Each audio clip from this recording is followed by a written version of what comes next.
이글루가 뭐죠? 네, 이글루 그 우리 극지방에 그 펭귄들이 사는 그 집이잖아요, 그쵸? 네, 펭귄들이 장난이에요.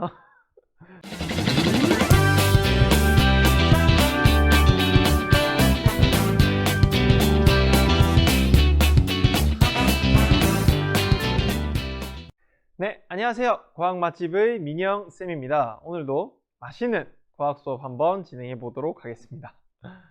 자, 우리 지난 시간에 배웠던 거 간략하게 복습 빠르게 하고 본 수업 들어가도록 할게요. 자, 일단 먼저 지난 시간엔 뭘 배웠었느냐 하면은 이 상태 변화라고 하는 것을 온도와 연관지어서 도대체 이 상태 변화와 온도가 어떤 연관성이 있는가에 대해서 배웠었단 말이에요. 그래서 우리가 냈던 결론은 무엇이었었느냐 하면은 이 고체가 액체가 되기 위해서는, 다시 말해서 얼음이 물이 되기 위해서는 온도가 어떻게 돼야 한다? 온도가 따뜻해져야 한다. 온도가 높아져야 한다. 라는 사실을 지난 시간에 배웠었죠. 네, 그래서 이 경향성을 정리를 하면은 고체가 액체가 되고 액체가 기체가 되기 위해서는 온도가 올라가야 한다 라는 사실을 지난 시간에 배웠었고요. 그리고 반대로 기체가 액체가 되고 액체가 고체가 되기 위해서는 온도가 어떻게 돼야 한다? 대답하면서 따라와야 돼요. 대답하면서 어떻게 된다? 네, 온도가 낮아져야 한다 라는 사실에 대해서 배웠었죠. 일로 가면은 온도가 낮아져야 한다. 아우, 글씨가 정말 더럽네요. 자, 네. 아무튼 그래서 이 내용을 배웠었고요. 그리고 추가로 한 가지 더 알아둬야 될 점이라고 한다면은 무엇이었었느냐 하면은 바로 이 상태 변화가 일어나는 도중에는 아주 독특한 현상이 두 가지가 일어났었어요. 네, 그거를 먼저 한번 알아볼게요. 자, 일단 첫 번째는, 가장 먼저 알아둬야 될 것은 무엇이냐 하면은 첫 번째, 상태 변화가 일어나는 중에 온도가 어떻게 됐어요? 어떻게 됐죠? 대답하면서 따라와요. 어떻게 됐죠? 네, 온도가 나 상태 변화하기 싫어. 상태 변화하기 싫어 하면서 온도가, 맞아요, 온도가 일정하게 유지가 됐었죠. 네, 그래서 온도가 일정하게 유지가 된다 라는 내용이 첫 번째였고요. 자, 그 다음에 두 번째는 무엇이었었느냐 하면은 두 가지 상태가 한 번에 존재한다. 예를 들어서 이 액체가 고체가 되는 상태 변화였다 라고 한다면은 상태 변화를 하는 도중에는 액체와 고체가 한꺼번에 존재하는 굉장히 독특한 그런 특징을 가지고 있었죠. 그래서 두 번째는 두 가지 상태가 동시에 존재한다. 이렇게 두 가지 특징이 있었어요. 네, 그래서 요거 굉장히 중요한 내용이에요. 여러분들 잘 알아두시면 좋을 것 같고요. 네, 오늘은 어떤 내용으로 수업을 할 거냐 하면은 지난 시간에 온도에 대해서 했었잖아요. 이번에는 에너지 관점에서, 그러니까 이 열 에너지 관점에서 한번 알아보도록 할 거예요. 근데 사실 선생님이 뭐 열 에너지랑 온도랑 뭐 내나 비슷한 거 아닙니까? 네, 맞아요. 이 열 에너지와 온도는 실제로 굉장히 유사한 측면이 있는 건 맞습니다. 근데 정말 한 끗 차이가 있어요. 한 끗 차이. 이 한 끗 차이만 여러분들은 이번 시간에 배우면 됩니다. 네, 그러면 이 한 끗 차이가 정확하게 뭔지 한번 본 수업을 통해서 알아보도록 하겠습니다. 일단 여러분들이 가장 먼저 알아야 될 것은 무엇이냐 하면은 이 온도 개념으로부터 열에너지 개념으로 넘어가는 그 논리 전개 과정을 알아야 돼요. 사실 이 한 단계 한 단계 논리가 굉장히 간단한 거거든요. 그러니까 여러분들 집중해서 잘 듣기만 하면은 누구나 따라올 수 있어요. 그러니까 딱 집중해 주세요. 지금 짧고 굵게 갈 겁니다. 집중하세요. 아시겠죠? 네. 자, 우선 우리가 이 상태 변화를 하기 위해서 온도가 올라가는 상황에 대해서 가정을 해볼 거예요. 그러니까 예를 들어서 내가 얼음인데 온도가 올라가면은 어떤 상태로 바뀌어요? 얼음이 온도가 올라가면은 대답하세요.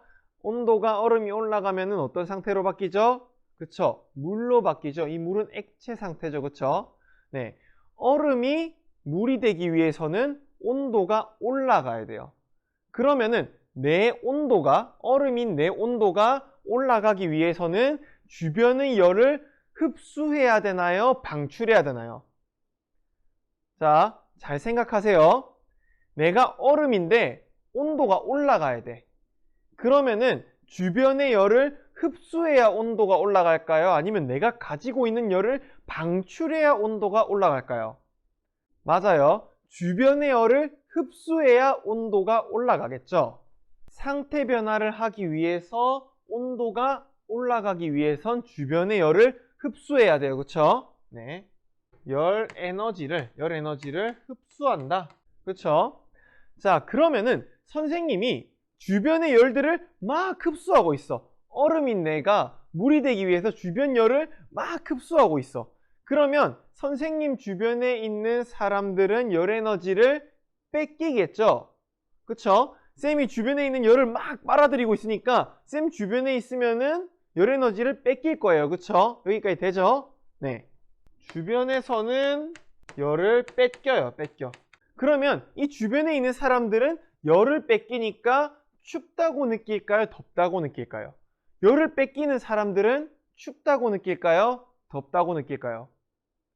춥다고 느끼겠죠? 여기까지 되죠? 네. 자, 그래서 주변에서는 추워 혹은 시원해 이렇게 느끼게 된다는 거죠. 그러니까 이런 논리 과정을 한 단계 한 단계 따라가서 최종적으로 추워라는 결론이 나왔잖아요. 그쵸? 그래서 이를 통해서 알 수 있는 사실은 무엇이냐 하면은 고체가 액체가 되는 온도가 올라가야 되는 상태 변화를 하고 있는 녀석 주변에 가면은 나는 춥다 라고 느낀다는 거예요. 무슨 말인지 이해되죠?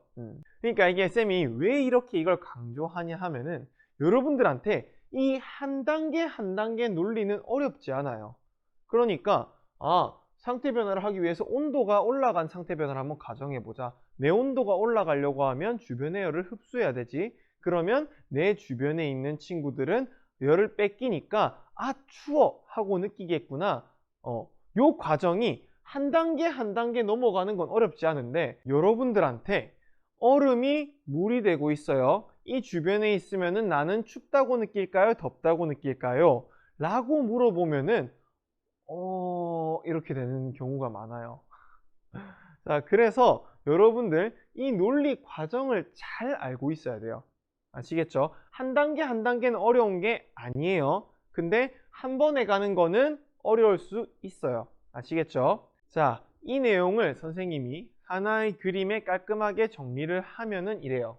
고체가 액체가 되고 액체가 기체가 되는 상태 변화는 온도가 올라가는 상태 변화였죠. 그래서 고체가 액체가 되고 액체가 기체가 되면은 온도가 올라가는 상태 변화다. 반대로 기체가 액체가 되고 액체가 고체가 되는 상태 변화는 온도가 낮아지는 상태 변화죠. 이렇게 정리를 할 수 있는데 온도가 올라가는 상태 변화 주변에 있으면은 추워 하고 느끼게 되고요.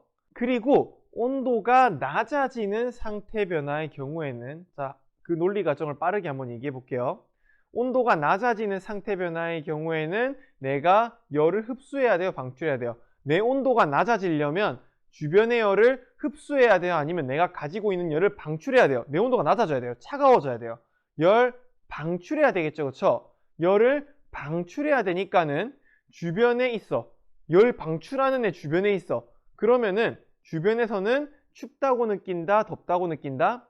덥다고 느낀다 이거죠. 내가 난로가 돼가지고 막 열을 방출하고 있는 거야. 그러니까 주변에서는 덥다고 느낀다 이거죠. 온도가 낮아지는 상태 변화 주변에 있으면은 더워 하고 느낀다는 거예요. 아시겠죠? 네, 그래서 정리하면은 이렇게 정리할 수 있는 거예요. 자, 그러면은 여러분들이 이번 수업을 통해 가지고 알아야 될 내용은 다 끝났어요. 그런데 여기에 추가로 딱 한 가지만 알아두면 좋은 게 뭐가 있냐 하면은 이러한 예시예요. 그러니까 주변에 있었을 때 추워지는 예시, 그리고 주변에 있었을 때 더워지는 예시를 알아보자 이거죠. 일단 가장 대표적으로 추워지는 예시가 뭐가 있냐 하면은 손소독제예요. 우리 요새 방역 때문에 열심히 손소독제 바르잖아요. 그렇죠? 근데 손소독제를 바르고 있으면은 손이 시원해져요. 그렇죠? 네. 그래서 추울 때는 손소독제가 있다.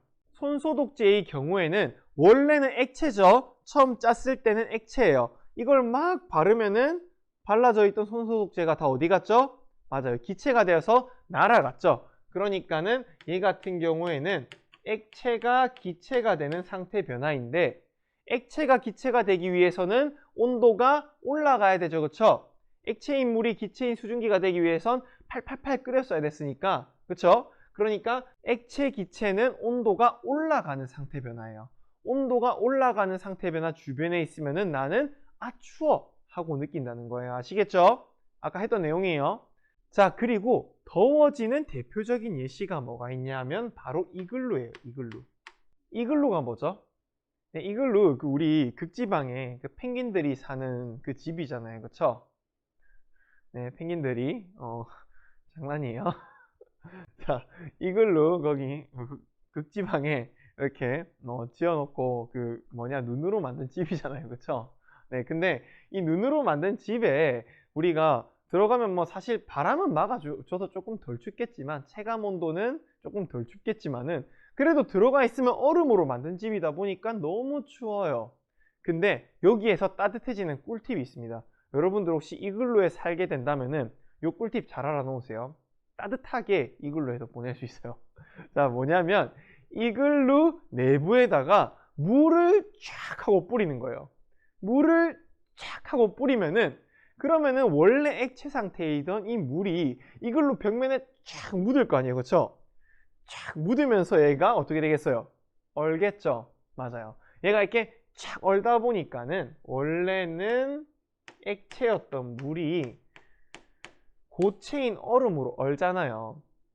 얘 같은 경우에는 온도가 낮아지는 상태 변화죠. 온도가 낮아지는 상태 변화를 하게 되면은 열을 방출하기 때문에 주변에서는 따뜻해진단 말이에요. 그러니까 이글루 안쪽에다가 물을 이렇게 쫙 뿌리게 되면은 나는 따뜻해 이렇게 된다 이거죠. 물론 좀 지나면 바로 또 다시 추워지겠지만은, 쌤이 사실 이글루 처음 봤던 게 언제냐면은 그 핑구 있잖아요. 핑구. 쌤은 어릴 때 이 핑구를 되게 많이 봤었거든요. 근데 쌤이 수업하면서 뭐 물어보니까 여러분들 핑구 뭐 거의 다 알고 계시더라고요. 이 핑구가 참 귀여웠던 게 뭐냐면 이 핑구 이렇게 딱 그 이글루를 스스로 짓는데, 근데 얼음 이렇게 탁탁탁탁탁탁탁탁탁 이렇게 얼음을 그 납작한 손으로, 그 펭귄 납작한 손으로 탁탁탁탁탁탁탁탁 이렇게 해가지고 얼음을 빚어서 손난로 이렇게 썩썩 자르더라고요. 실제로 이렇게 잘 썰리진 않겠죠. 근데 뭘로 만들었는지 손난로 싹싹 썰더라고요. 너무 귀여웠던 기억이 있네요. 이걸로 하면 핑구밖에 안 떠올라요, 쌤은. 자, 그래서 아무튼 중요한 거는 이글루 벽면에다가 물을 착 뿌리면은 이 물이 얼음이 되면서 열을 방출해서 나는 따뜻하다 라고 느낀다는 거예요. 아시겠죠? 네. 자, 그래서 여기까지 하면은 오늘 해야 될 내용은 다 끝이 났고, 우리 깔끔하게 순한 맛으로 정리하고 가보도록 하죠. 자, 오늘의 순한 맛은 사실 아까 전에 했던 내용이에요. 네, 여러분들 순한 맛 노트에다가 요 내용을 깔끔하게 정리해 놓으세요. 고체에서 액체, 기체로 가면 갈수록 온도가 높아지는 상태 변화인데, 이 온도가 높아지는 상태 변화의 경우에는 주변 열을 흡수하기 때문에 주변에서는 추워 라고 느낀다. 그 내용을 여기 적어 놓은 거니까는 요거를 깔끔하게 정리를 해 놓으세요. 순환만 노트에다가. 그러면은 우리는 바로 시식 코너로 들어가 보도록 하겠습니다. 오늘 배웠던 내용들이 도대체 어떻게 시험 문제로 나올 수 있는지 미리 맛보는 시간, 바로 민영쌤의 시식 코너 시간입니다. 그런데 여러분들 당연히 시식 코너 들어가게 되면은 쌤이 문제를 딱 보여줄 거예요. 그러면은 여러분들이 그 정지 신공, 우리 정지 버튼 딱 눌러가지고 문제 미리 풀어보고 그러고 수업 들으세요. 아시겠죠? 제발 부탁이에요. 아시겠죠? 네. 자, 우리 바로 들어가 볼게요. 첫 번째 코너는 물질이 액화하거나 응고할 때는 열에너지를 흡수하냐 방출하냐 라고 나와 있어요. 우리 액화, 응고 너무 오랜만에 들어보는 용어죠. 여러분들 잘 기억하고 있을지 모르겠는데, 이 액화 같은 경우에는 어떤 상태 변화였느냐 하면은, 액화는 기체가 액체가 되는 상태 변화였어요. 그리고 응고는 응고는 액체가 고체가 되는 상태 변화였죠. 네. 기체가 액체가 되고 액체가 고체가 되기 위해서는 온도가 낮아져야 되죠. 그리고 온도가 낮아지기 위해서는 내가 가지고 있는 열을 방출해야 했단 말이에요. 내가 가진 열을 방출해야 내 온도가 낮아지지. 그쵸? 그러니까 내가 가진 열을 방출하니까 내 주변에 있으면은 거기까지 갈 필요 없구나. 열 에너지를 방출한다 라고 적어주면은 정답이겠죠. 그래서 방출. 자, 그리고 나서 두 번째 코너입니다. 문제 한번 읽어볼게요. 빨리 먼저 풀어보세요. 아시겠죠? 자, 문제를 보면은 주변에서 열 에너지를 방출할 때 일어나는 현상은 무엇인가? 라고 되어 있어요. 이 문제 굉장히 힘들게 푸는 방법이 있어요. 아마 대부분 이렇게 풀 것 같은데, 자, 우리 한번 여기 질문 분석하지 말고 바로 한번 보기로 넘어가 볼까? 해가지고 보기를 탁 들어가요. 그러면은 드라이 아이스 주변에만 가도 한기가 느껴진다. 자, 드라이 아이스의 경우에는 고체가 기체로 변하는 승화였어. 그러면은 고체가 기체가 되기 위해서는 온도가 올라가야 되네. 그러면은 주변의 열을 흡수해야지만 내 온도가 올라가겠네. 그러면은 이것은 정답이 될 수 없다. 1번 아니고, 자, 2번 볼까? 이러면서 그냥 1번, 2번, 3번, 4번 다 하나하나 하는 친구들이 있는데, 이거는 굉장히 물론 뭐 정석적인 방법이라고도 할 수 있는데 좋은 풀이는 아닌 것 같아요. 자, 여러분들 보기에 들어가기 전에 반드시 문제 먼저 분석을 하세요. 문제가 짧다 해가지고 그냥 바로 보기로 들어가면 안 돼요. 아시겠죠? 자, 문제를 보면은 우리가 찾아야 될 것은 열 에너지를 방출할 때 일어나는 현상이란 말이에요. 내가 열 에너지를 방출해. 그러면은 주변에서는 춥다고 느낄까요? 덥다고 느낄까요? 덥다고 느낀단 말이에요. 내가 열 에너지를 막 방출하고 있으니까 주변에 있으면 덥다고 느끼겠죠. 그쵸? 이거 되죠? 자, 그러면은 우리는 여기에서 뭐만 찾으면 되냐면 더운 것만 찾으면 돼. 근데 자, 1번 보세요. 1번은 한기가 느껴진대. 추운 거잖아. 아니야. 그리고 2번, 손소독제 바르면 시원해진대. 추운 거잖아. 아니야. 3번, 이걸로 내부에 물 뿌리면 따뜻해진대. 더운 거 맞네. 정답은 3번이네 하고 넘어가면 된다는 거예요. 4번도 보세요. 샤워하고 나서 물기 닦지 않으면 춥대. 추운 거 아니야. 우린 더운 거 찾을 거야. 그러니까 정답 3번이란 말이에요. 그러니까 문제를 분석하고 들어가면은 보기를 보면은 굉장히 간단하게 풀 수 있단 말이에요. 무슨 말인지 아시겠죠? 네. 그래서 정답은 3번 하고 넘어가면은 된다는 거예요. 아시겠죠? 네. 그래서 오늘 여기까지 하면은 수업은 끝이고요. 우리 이 화면을 볼 수 있는 굉장히 열심히 끝까지 수업 들어주신 친구들 너무너무 감사드리고요. 네, 우리는 또 다음 시간에 뵙도록 하겠습니다. 네, 저는 과학 맛집의 민영쌤이었습니다. 다음 시간에 만나요.